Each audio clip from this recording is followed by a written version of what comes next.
school. His senior year of eligibility was now in question. My mom was like, you can't, you know, they had obviously kicked me out of school, expelled me from school. And she was like, I'm getting you out of South Carolina.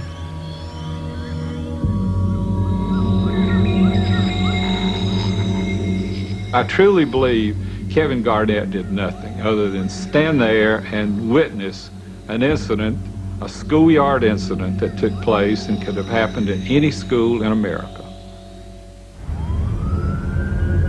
The shock of the charge reverberated all the way to Chicago, site of the 1994 Nike summer camp. They said, you know, Kevin's not coming back. He's not coming to camp this year. And I'm like, what do you mean Kevin's not coming to camp? Nike was kind of hesitant because of the Allen Iverson situation the year before that. You know, Allen got in trouble. They brought him to camp, and the media, you know, they sort of crucified him. How could you? You know, you're putting basketball over these kids and this, that, and the other. So I said, well, Kevin has a situation out there where he got involved in the fight. And I started laughing because Kevin, that's not Kevin. My reaction was, if Kevin Garnett doesn't come to the camp, I'm not staying at the camp. I've got all the rosters, the schedules. I'm getting on the plane and going back to Charlotte. So we better talk about this. Nike relented. Kevin was reunited with Coach Wolf Nelson. How you doing? Can I get away? When he got there, you can tell it was like, I'm ready to roll, man. You know, I'm here, I'm ready to do my thing, and he did his thing. He did his thing. Kevin solidified his title as the best high school prospect in the country.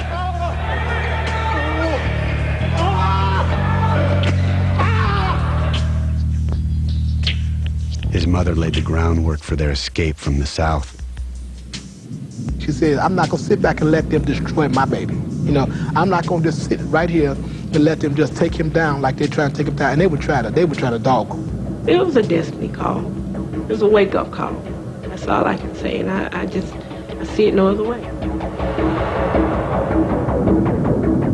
Back in South Carolina, Kevin applied for a program called pretrial intervention. Pretrial intervention is a program, a diversion program for basically first-time youthful offenders. With the consent of the authorities and the victim of the crime, Kevin was given a chance to clear his name through community service. If they complete the program, pass all drug tests, don't get into trouble again, do all their public service, then instead of a diploma, they get an expungement order. In other words, they never have to go to court, and their arrest record is expunged. That fall, he left the South for good.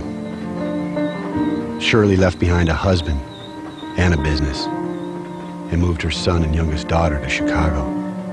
I was just so depressed, man.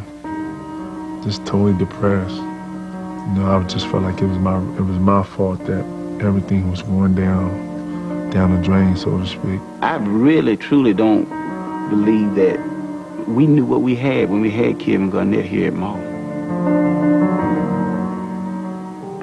You know, maybe it was a blessing in disguise, though, because he probably wouldn't have went pro the way he did if he had stayed at Mall and so on. Had that not happened, would he have gone to Chicago? Would he have gone straight to the NBA? We'll never know.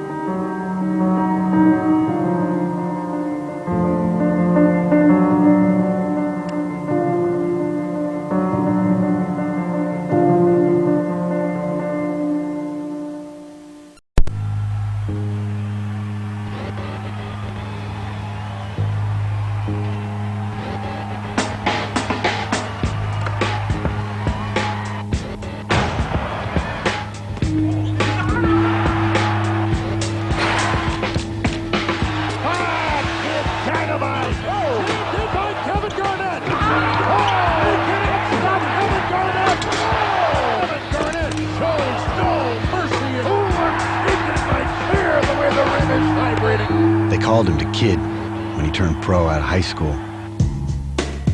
Some sports writers claimed it was a mistake. He'd never make it. He was too young, too immature. All those people that were saying that couldn't even get through not even half of what I've been through. That was my edge. I was like, it can't be no harder than Chicago. can't be this hard. Now, he asked me to come with him. See, that's how he did it, you know. You want to come to Chicago with me? Yeah. They were 18, country boys who felt betrayed by their little hometown. Chicago is like nothing I've seen in my life. You know, it's rough.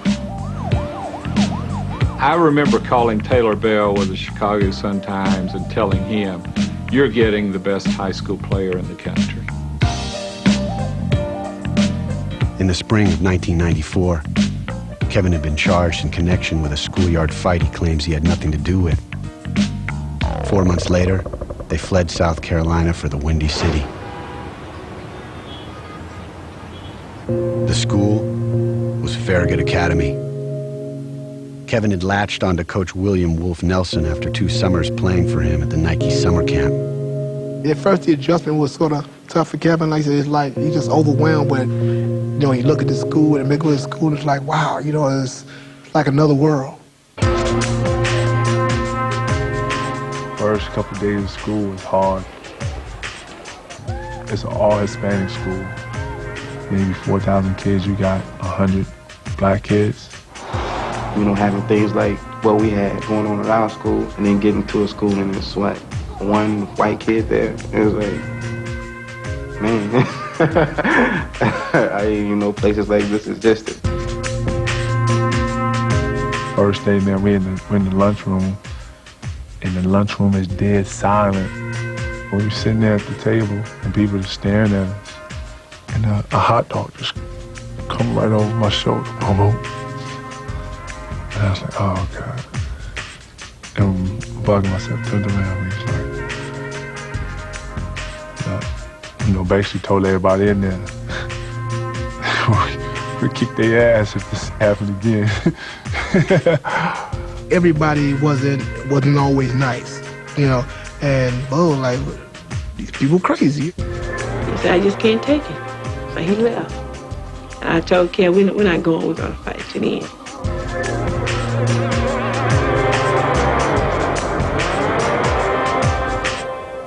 He had the basketball team, you know, they were like a cohesive group, you know. He had those guys. Chicago let me be me. Wolf gave me the ultimate freedom to enjoy the game and to show everything you can do. Kevin wanted to play some hard-nosed basketball. He wanted to be